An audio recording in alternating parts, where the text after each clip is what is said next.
What's going on, everybody? Welcome back to Canvas Conversations. Today I'm joined once again by Tyler Diamond, who will be headlining LFA 66 this Friday, May 10th, live on AXS TV. Tyler, how you doing today, sir? Man, I'm doing great. How are you, Ben? I'm doing well, my man. It's been a while since we last talked. How have you been since we last talked? I've been really good. I've been really busy. Probably the busiest now that I've ever been in my life. It's crazy. I mean, I'm in the middle of getting my real estate license, getting my life insurance license, in the middle of getting ready for a wedding, and then obviously, I mean, I've been in fight camp since like December. I thought I was going to fight a lot earlier than that, so I've just been grinding hard and all these different things, and it's been busy, but it's been good. I like being productive and getting things done. So we're just a few days out. How are you feeling? How's the weight cut going? Oh, the weight cut is non-existent. My weight is as good as it could be, and I feel good. I'm just, light working out. Uh, Really, just kind of in the peaking process of not working out a ton, and just really starting to get hungry to and really want to get back in there. Right. Well, as I mentioned, it's been a while since we last talked, and the last time we did talk, you were fresh out of the tough house. The show was still airing, so we kind of had to be careful about how much we could talk about and what Yeah, you could say. But now that the experience has kind of died down and you've had a chance to let all that soak in and settle in, what did you think of that whole experience? it was a great experience. It was awesome. I mean, I would look back at it more of a positive light had things gone the way they should, but that's life. Things don't always go according to plan, but it was a good experience overall. I mean, it was weird. I tell people the best way to explain it is it's like going to a rehab for cell phones or something. If someone was addicted to their cell phones, you ain't got a phone. You got to be really creative in terms of like when you're not training, what the hell to do for fun. So I became one hell of a drawer and uh, a writer and all kinds of crazy things, but it was good, man. It's kind of nice to tap into the stuff that you don't usually that's out of the norm, it Yeah, kind of forces you to engage in stuff you wouldn't normally engage in, I guess. absolutely. Yeah, it made me almost feel like a kid again, like on those rare days where I had nothing to do and just bored on a rainy day or something. I had to come up with something on my own for fun. So I had to draw or write or do whatever in the heck. Mm. Do you feel like that experience gave you a bigger tool bag to compete with moving forward? I would say it definitely helped my fight IQ, um, because as everyone saw, I lost that fight against Jay Cuccinello, and he did a lot of things right. I did a lot of things wrong, and I could have made some adjustments in there on the fly had I had a little bit better fight IQ. Uh, Maybe also not put so much pressure on myself to like, hey, I'm the number one pick. I need to make this fight exciting. I need to finish this guy, type of deal. Um, so I mean, that's the biggest gain I would say is from that fight alone and that whole experience as a whole. I think I got better fight IQ, which comes through better repetitions and training, and more just like visualization in certain situations is what should I have done in this situation and what could I do in this situation better and etc. Right.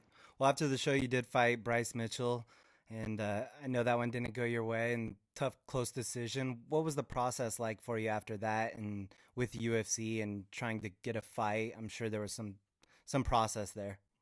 Yeah, so I mean, I kind of knew going into that fight it was like a win. You get signed. If you lose, you probably don't. The fight was entirely too close. I don't know. I mean, I can probably admit that I maybe underestimated him a tiny bit training with him and stuff. I mean, I don't know. I knew he was dangerous, like with submission stuff like that, but I didn't feel that there was nothing he could do to hurt me. And as you saw in the fight, he didn't do anything that could hurt me at all. And that was almost dangerous for me, feeling that he couldn't do anything to hurt me and things, and just made the fight too close. Um, I still feel like at the worst, it should have been a draw, to be honest. But they don't give many draws in MMA, so um, the judges saw it his way. And man, after that, that was a big blow, because it was a really frustrating fight. It really felt like he was trying to avoid the fight, like I did a lot of marching forward, and he would just kind of dive in, and uh, I don't know, it was a frustrating fight. He did a good job of implementing his game plan, I guess. And man, I was kind of depressed after that fight. Because like, wow, there's my chance. I lost on the Ultimate Fighter. I shouldn't have, but I did. Now I got this chance and I lost. Like, what in the heck is going on? It's certainly not due to lack of effort or lack of preparation, because I think anyone can tell you I'm one of the hardest workers in the room. It just it comes down to freaking it's a game of inches, and it's sometimes things don't go your way. So things didn't go my way, so I took a good month just to reflect on things, and as a whole, I could say that I haven't lost any confidence. I train with killers every day. I do very, very well. I'm one of the top dogs in the room. So I'm confident coming into this fight. And I took a month off after that fight, and I just got right back into it, because I was like, you know what, maybe I can get a short notice UFC opportunity, which I was told by a couple people. That never really came to fruition. So then I started looking at other avenues, like fight for LFA, and tried getting a fight since February. Every fight that I got offered was in enemy territory. I had to go fight that guy in his hometown, and that wasn't a problem to me. I knew that going in, but I couldn't get any of those guys to really accept. So here we are. We finally have Jon Neal to accept the fight, and we're a couple days away here. So, I feel good, feel confident, and I'm happy that it's finally here. Of course. So, well, you mentioned you were kind of saddened by the loss, and things not going your way. I'm curious, is it a little bittersweet for you then to see Bryce Mitchell having so much success in the UFC? Yeah. I'm not gonna be one of those guys who's like, he beat me, so I don't want him to do good. I want him to do very well. Right. And in fact, he's a buddy of mine. I really like Bryce, so I know he'll have success. He's tough. He's good. Well, I think that gives your name more credence too. If you lost to a close decision to a guy that's doing really well in the UFC, wouldn't you say? Certainly. And you know what? I think he's gonna have a great career, man. I think he's gonna win his next fight too, and he's a real threat, man. He's good. So it definitely helps my case, right? It shows that I didn't just lose to some slappy. So the plan is like, I don't know. I don't like to look ahead too far, to be honest, and especially in this crazy, crazy sport. But all I'm focused on right now is what I have to do Friday night. But looking after Friday night, if things go according to plan, I'd be hard pressed to say that I wouldn't possibly get another opportunity. Right, right. Yeah, I can't agree with or can't disagree with you there. I feel like Yeah, a big win. You have to be on their radar. You have to be on their radar. absolutely, absolutely. Yeah, I need to win fights, so Right. Well, speaking of having that long layoff and taking that long break and not being able to find fights, I'm curious personally for you, were you kind of chomping at the bit, or did you enjoy that break? And I know you like to get a lot of hunting in. Did you Yeah. take some time to do some of that stuff and enjoy some of You those know, activities you like? I enjoyed it for about 3 months, because I did do a lot of hunting and stuff like that. Because you got to think I had 2 fights in 8 days in late February, and then had like 16 weeks or whatever, 12 weeks, and then fought Bryce. So, I had 3 fights in relatively a short span. So, um, the break was definitely good. Went deer hunting a lot and stuff like that. Had a lot of fun. But then, right after deer season ended, I was just right back in the room. And it's hard for me to ease back into it. I just hit the ground running as if I got a fight a couple weeks away, because, especially if the UFC would have called, I wanted to be ready. Mm. So even during deer season, I was in pretty dang good shape. I was only about 15 to 20 pounds over, so my weight was never an issue, and I was in pretty good shape. And then, yeah, man, just as soon as hunting season ended, I just got right back into it as hard as I could, and was just trying to prep for anything, really. Even if a short notice opportunity fight outside the UFC would have presented itself, I really would have taken it. Mm. Just nothing ever really did. Well, you're headlining against a very tough opponent in Jon Neal. Like we kind of talked about, you've got to look at this as an opportunity to showcase your skills and get that call back, wouldn't you say? Absolutely. I don't want to put a bunch of pressure on myself and be like, I got to win and I got to win decisively, like this and that. Like, I just need to win. And the way I fight is entertaining enough, you know? I mean, I'm going to get every single ounce of everything I have.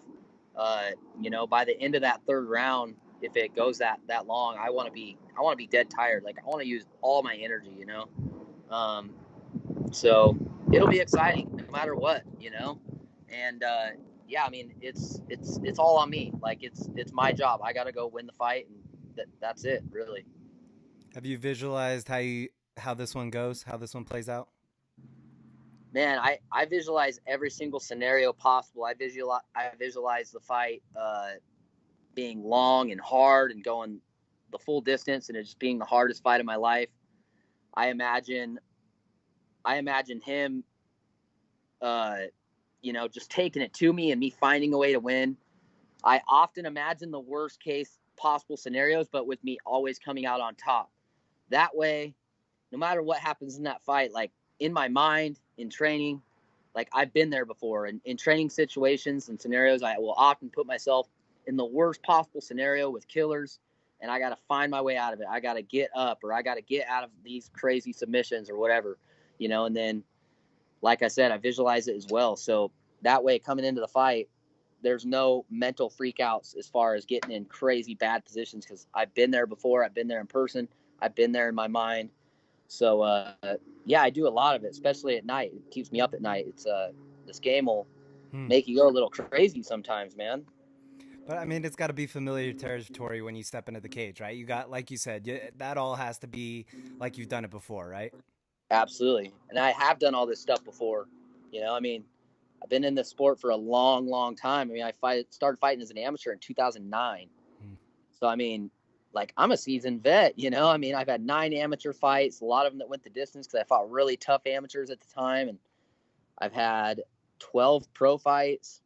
Like, I've racked up some cage time, So I've experienced a lot in that cage. I've experienced a lot in the practice room with some of the toughest guys in the world. So, yeah, I mean, it can't help but give me a lot of confidence. Yeah, I know you're training a team alpha male there in Cali, and like you said, some of the toughest training partners in the world. Who have been some of your main training partners for this camp? Well, I tried going with real tall, long guys and have them go southpaw and this and that. So Andre Feely, Benito Lopez, they've been really good training partners for me, as well as a lot of really tough guys that you guys haven't probably heard of yet, but they're just absolute killers. Like, we got this Russian kickboxer named Slava. We got a guy named Chris Gonzalez getting ready to make his Bellator debut, Olympic hopeful wrestler in Greco. I mean, man, I could seriously rattle off like 10 names, but the main 2 guys I would probably have to get credit are Andre Feely, Benito Lopez. Oh, and my boy Brandon Waltz. He's helped me out a ton. I mean, they're all tall, long, southpaw, rangy. So it's been very helpful. Perfect. Well, man, I see you got your shirt off, and it's almost summertime. You got Yeah. any cool plans for the summer? Oh, man. Well, you know what? I'm getting married in August, so pretty much all my free time has been taken. Oh, and we didn't go the typical route, like get a venue. Most everything's done. I decided to make things as hard as possible, kind of like how my career's gone so far. Make it as hard as I possibly can on myself, not on purpose, but just how things go. But we're having the wedding on my cousin's property right next to mine. So I mean, it's beautiful. It's like the most beautiful piece of property ever. But like, there's a lot to do. There's a lot more than I even initially realized. So every waking moment I've been out there, like on a tractor and just getting it ready, and there's a lot more to do. I got to put some poles in the ground so I can hang some lights. And oh man, dude, it's been crazy. Get married, they said. It'll be fun, they said. But no, I'm happy, man. It's awesome. Like, she's cool, so it's worth it. But man, it's a lot of work. Well, my man, congratulations on that. Sounds like you have a Thank busy you. summer, my man. Oh, dude, it's as busy as it gets because I mean, I got to go deer hunting, right? I mean, I'm Right? getting married August 3rd, 2 weeks before deer season for a reason, you know? For a reason. I mean, You had to schedule it around deer season, right? yes, absolutely, because that's going to be a part of my life forever. Right, So, right. And she has to yeah. understand that, right? And well, she understands it too. I mean, she's a teacher. So, it was helpful doing it before the school year starts as well. Mm, So yeah, that it's a makes mutual sense. benefit. It wasn't just for me, Right. but Okay. yeah, so I need time to go deer scouting and all this other stuff too, this summer. But yeah, that's what I got going, and I'm really diving headfirst into getting this real estate license. So I'm almost there. Nice, man. That sounds cool. Yeah, absolutely. So I got to do something. Fighting just don't pay the bills. You know what I mean? Right. It just and I'm 28 years old, so I've been fighting full time now for 4 years. Like I haven't had an official job. I have all these outside hustles. Like I run wrestling camps, I run wrestling clinics, practices.